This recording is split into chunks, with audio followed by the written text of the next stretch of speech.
জীৱনৰ সমাপ্তিত মোৰ নিষ্প্ৰাণ দেহাটো লৈ যাবা দেই, কুবৰু পিতাৰ মাটিত থাপি দিবাগৈ। কুঠাৰেৰে কাটি কোৰেৰে খান্দি সকলো প্ৰকাৰেৰে নিঃশেষিত কৰা মোক। মোৰ মৃতদেহ জ্বলন্ত শিখাৰ মাজৰ ছাই হৈ ৰওক, আত্মাপূৰ্ণ হৈ ৰব মোৰ প্ৰতিবাদী অন্তৰ সত্তাৰে। নিশ্চয় শুকাই নিঃশেষিত হ'ব বহিঃসত্তা মোৰ, মাটিৰ তলতে পচি যাওক মোৰ শৰীৰ। ভৱিষ্যত প্ৰজন্মৰ প্ৰয়োজনত কোনো উপাদেয় হৈ উঠক মোৰ এই শৰীৰ, ভাবিকালৰ খনিজাত ধাতু হৈ উঠক।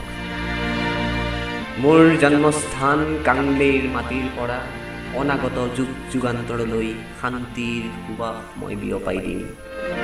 বিশ্বজুৰি ই বিয়পি পৰিব এদিন।